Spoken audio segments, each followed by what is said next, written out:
कलिया चक का इलाका था, एक मीडिया वाली चली आई मेरे पास, मुंह में माइक घुसड़ घुसड़ के पूछ रही है सानिया मिर्ज़ा के बारे में आपका क्या ख्याल है। मैंने कहा किसी का नाम लेके हमसे मत पूछिए, आप नाम क्यों ले रही हो। कहा नहीं नहीं नहीं आप ये बता। मैंने कहा इस्लाम में पर्दा है।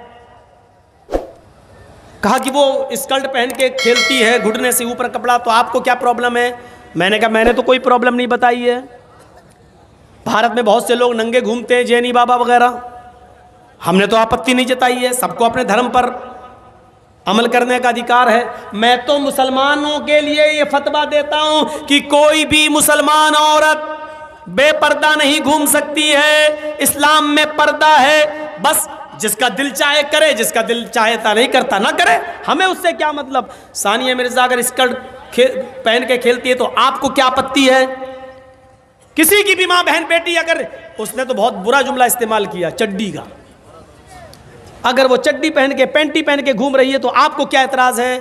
मैंने कहा मैडम आप नंगी होके घूमिए, मुझे फिर भी एतराज़ नहीं है। आप क्यों बदतमीज है। हमने क्यों हुआ, सोच बदली अपनी। हमसे बार बार कह रही सोच बदलो, अपनी सोच बदलो। नंगी घूमिए, हमें क्या फर्क पड़ रहा है, जाइए नंगी घूमिए। भाई हमने अपनी सोच बदल ली। चमड़ा है, चेहरा दिखा सकते हो, इसलिए शर्मगाह भी दिखा सकते हो। हाथ दिखाने का अधिकार है, शर्मगाह भी दिखाइए। कौन मना कर रहा है आपको। है बड़ा बेहुदा नहीं, बड़ा गुंडा मौलवी है। अजीब सिस्टम है। एक बार एक साहब के यहाँ बम्बई पहुंच गए, बहुत दिनों की बात है, 18-20 साल पहले की। साहब वो लड़की मेरी तकरीर सुनने के वो दावत कर गई, मौलाना कल का नाश्ता मेरे घर पे। मेरी उम्र उस वक्त और कम ऐसी थी, 18-19 साल की, 20 साल रहा होगा। अब दावत कर दी तो महाराष्ट्र यूनिवर्सिटी में पढ़ने वाली लड़की, अब वो नाश्ता लेके अपने घर में आई तो वो चिपका हुआ कपड़ा, वो लोअर वोअर होता नहीं है बिल्कुल, टी शर्ट वैसे पहन के नाश्ता लगाने लगी। मेरे साथ एक बहुत बड़े मौलाना भी थे, नाम नहीं बताऊंगा। जैसी नाश्ता करके रखी, मैंने कहा सिस्टर सुनिए, थोड़ा सा आप कपड़े अगर चेंज कर लेती तो अच्छा होता। बूढ़े मौलाना थे वो हमारे बगल में, उनकी भी नाश्ते की दावत थी। तो वो तो कुछ नहीं बोले। लड़की कहती है ऐसा, व्हाट इज़ प्रॉब्लम। मैंने कहा इंग्लिश तो हमें ज़्यादा आती वाती नहीं है, लेकिन तुम्हें प्रॉब्लम नहीं होगी, हमें प्रॉब्लम है। हैं? कल की तकरीर सुनी आपने, वेदों के मंत्र सुनाए तो लगा कि आप मॉडर्न मौलाना है। आपकी दावत करती, आप तो पुराने खोपड़ी वाले मौलाना निकले। डांटने लगी हमको। अब मौलाना हमको इशारा कर रहे हैं ऐसे। मैंने कहा मौलाना आप बूढ़े हो चुके हैं, आपको प्रॉब्लम नहीं, हम जवान, हमें प्रॉब्लम हो रही है। भाई जाइए, इसको कहिए कि कपड़ा बदल के आए, दूसरे कपड़े पहन के आए। भाई इसके बाप से ये मौलाना क्या तरक्की करेंगे और क्या करने देंगे लड़कियों के लिए। इतनी पागल लड़की बोलती चली गई, बहुत ज़्यादा बोल गई। मैं सुनता रहा, भाई तेरा घर है, घर का तो कुत्ता भी शेर होता है। सुनते सुनते मैं पक गया। मुझे तरक्की करना है, मैं नकाब ओढ़ के जाऊंगी पढ़ने के लिए। मैं नकाब में क्या तरक्की कर सकती हूँ, मुझे तो बहुत तरक्की करना है, बहुत तरक्की करना है। अरे जब मेरा दिमाग पक गया तरक्की तरक्की तरक्की सुन सुन के, तो मैंने कहा मैडम आप बहुत तरक्की करेंगी, मुझे लगता बहुत ऊपर जाएंगी आप, बिल्कुल जाना है मुझे। कहती पहले ज़माने के अंदर हज के लिए लोग 4-4 महीने में पहुंचते थे, घोड़े का सफ़र करके, ऊँट का सफ़र करके। आज 4 घंटे में पहुंच जाते, ज़माना ये आ गया है। मैंने कहा आप भी बहुत तेज़ रफ्तार से चलेंगी मैडम, ये मेरा वादा है, बिल्कुल मुझे चलना है। मैंने कहा पहले ज़माने की औरत 9 महीने में बच्चा पैदा करती थी, तुम 9 दिन में पैदा करके दिखाओगी, मुझे उम्मीद है बहुत तरक्की करोगी। हट, बड़ा बेहुदा मौलवी है, गुंडा मौलवी है। हमने ये कह दिया तो गुंडे हो गए, हमने ये कह दिया तो गुंडे हो गए। अजीब सूरत मजाक बना के रख दिया मेरे भाइयों। हिंदू धर्म में भी पर्दा है, ईसाई नन्हे भी पर्दा करती हैं। आप देख लीजिए ट्रेनों में सर छुपाए होंगी बाल, और एक सलीब उनके लटकी होगी, बिल्कुल ऐसा लगता है जैसे नकाब पहने हुए है, सब चेहरा छिपा हुआ, चेहरा खुला हुआ है। बस हिंदू धर्म में तो इतना पर्दा है कि वाल्मीकि जी की रामायण अगर आप पढ़ेंगे तो उसमें यहां तक लिखा है कि रामचंद्र जी की पत्नी सीता का जब हरण हुआ और रावण लेके जब भागा, तो हनुमान और लक्ष्मण जब तलाश करने के लिए गए तो सीता जी बड़ी चालाक थी, कहीं चप्पल फेंक गई, कहीं नथुनी फेंक गई, कहीं दुपट्टा फेंक गई, कहीं चप्पल फेंक गई, कहीं कड़ा फेंक गई। हनुमान एक एक चीज ये चप्पल किसकी है? लक्ष्मण कहते मेरी भाभी की है, सीता की। चलो इसी रास्ते से ले गया। और आगे के दुपट्टा मिला, ये दुपट्टा किसका है? कहा ये दुपट्टा भी मेरी भाभी का है, सीता का। चलो और आगे चलो, इसी रास्ते से लेकर गया। और आगे बढ़े, एक एक चीज हनुमान जी देते गए और लक्ष्मण पहचानते गए। लास्ट में नाक में पहनने वाली नथुनी मिली, नथुनी। तो हनुमान ने कहा ये नथुनी किसकी है? जल्दी से लक्ष्मण ने कहा अरे यार हनुमान जी ये नथुनी नहीं मालूम है, ये शायद मेरी भाभी की होगी। हनुमान ने कहा सारी चीजें पहचान गए, नथुनी कह रहे होगी। तो हनुमान जी के इस प्रश्न पर क्या जवाब दिया लक्ष्मण ने? हनुमान जी ये नथुनी अगर मेरी भाभी की थी भी तो मेरी भाभी नाक में पहनती थी, इसलिए मैं नहीं पहचान पा रहा हूं, क्योंकि मैंने आज तक अपनी भाभी का चेहरा नहीं देखा। कहा क्यों? कह रहे वो मेरी भाई की पत्नी है सीता, मेरे भाई की राम की पत्नी है। मैं कौन होता हूं उसको देखने वाला, उस पर नजर डालने वाला, उसके चेहरे को देखने वाला? गौर करो, रामचंद्र जी के भाई लक्ष्मण ने अपनी सगी भाभी सीता जी का चेहरा नहीं देखा, देवर ने भाभी का चेहरा नहीं देखा। ये हिंदू धर्म की मनुष्य आज वाल्मीकि रामायण आज तक कह रही है, आज तक ये सबसे पुरानी रामायण है वाल्मीकि की, जो 2000 साल पहले लिखी गई है। आज तक उसके अंदर ये लिखा है कि राम के छोटे भाई लक्ष्मण ने सीता का चेहरा नहीं देखा। आज भी बहुत सी सभ्य समाज की स्त्रियां जब ट्रेनों में हिंदू की सफर करती हैं तो आप देखिए साड़ी पहनकर ऐसे लंबा घूंघट ऐसे मार लेती हैं, चेहरा नहीं खोलती हैं वो ट्रेनों में और बसों में। आज भी सभ्य समाज की उसी वाल्मीकि रामायण पर अमल करते हुए वो किसी को अपना चेहरा दिखाना गवारा नहीं करती।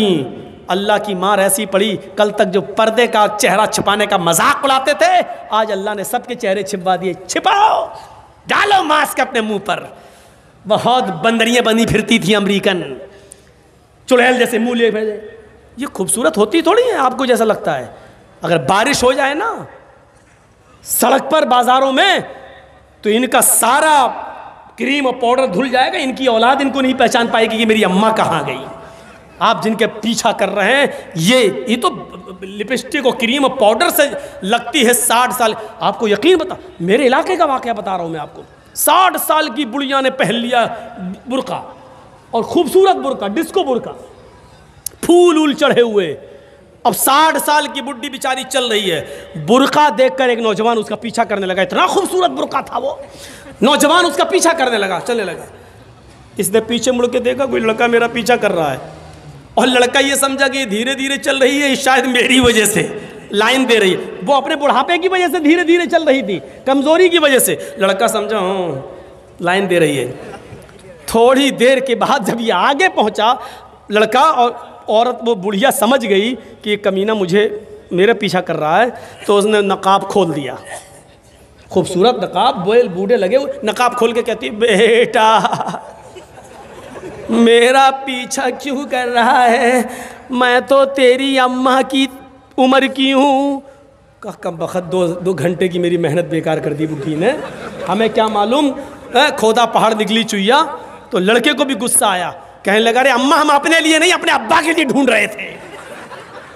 सोचा कुछ तो कह दूं इस बुढ़िया को, इस उम्र में तू इतना खूबसूरत बुर्का पहन के जा रही है, फूल सजे हुए।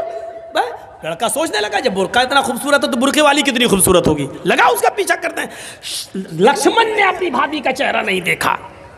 हर पढ़िए हदीस, अय अल्लाह के रसूल अराइतल हमवा या रसूल अल्लाह, अय अल्लाह के नबी देवर के बारे में आपका क्या ख्याल है?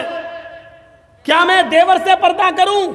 एक ही घर में होते हैं, देवर और जेठ का आना जाना रहता है, हमारे अपने रिश्तेदारों का आना जाना रहता है।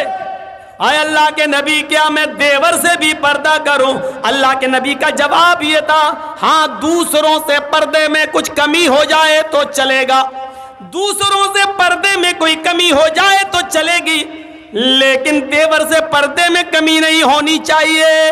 अलहमुल मौत, देवर तो भाभी के लिए मौत है, देवर तो भाभी के लिए मौत है।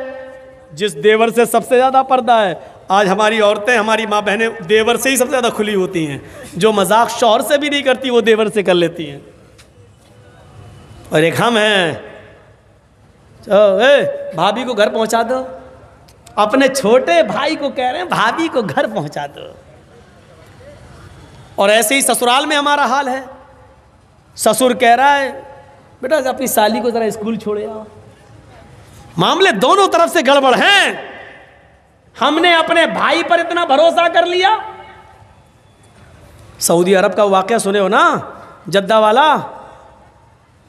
एक औरत बेचारी दर्द से कराह रही थी, दर्द से, और जद्दा के टैक्सी ड्राइवर बेचारा, उसको कोई कस्टमर नहीं मिला तो वो रुमाल मुंह पे डाल के लेटा हुआ था। जल्दी से औरत आई उसके पास, देखिए मुझे दर्द ज़े हो रहा है, बच्चे की पैदाइश की तकलीफ, ज़रा कोई करीब के हॉस्पिटल में लेके चलो, मुझे जल्दी से इलाज के लिए जाना है। ड्राइवर ने देखा, टैक्सी ड्राइवर ने, उसने कहा भाई औरत परेशान है, पेट बड़ा। उसने जल्दी से टैक्सी खोली, आओ बहन बैठो। उसने जल्दी से बिठाया और चल दिया। जद्दा के हॉस्पिटल में लेके पहुँचा और उसमें एंट्री होती है, तुम लेके आए हो? हाँ, लिख दिया। अब ये बैठा है कि जल्दी से वो चेकअप करा के आए तब हमें पैसा दे, जितना हुआ मेरे रियाल। उधर पता चला साहब उसको एडमिट कर लिया गया है, अभी वो 2-3 दिन रहेगी। आप उसके साथ आए हैं? इसने कहा जी। कहा ठीक है, उसको एडमिट कर लिया गया है। और उसने सोचा कि चलो अब हम चलें, 1-2 दिन के बाद आऊँगा, देख लूँगा अगर बच्चा अच्छा पैदा। अभी इतनी जल्दी छुट्टी थोड़ी हो जाएगी, डिलीवरी का मामला है, जब गुजरूँगा तब ले लूँगा पैसा। ऐसा वो चला गया। ये घर में जैसे ही लेटा, इशा के बाद सोया, फजर की नमाज जमात के साथ पढ़ने जाता था और फजर के बाद टैक्सी चलाता था। फजर की नमाज पढ़ के जैसे ही घर आया, इसकी बीवी ब्रेड और आमलेट बना के लाई।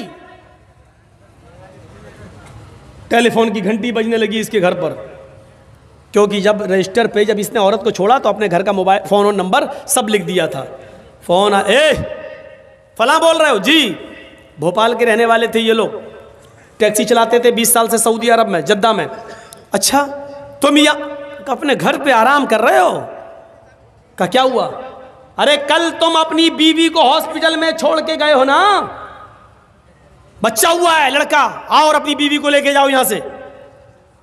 कहता है डॉक्टर दिमाग तुम्हारा ठीक है?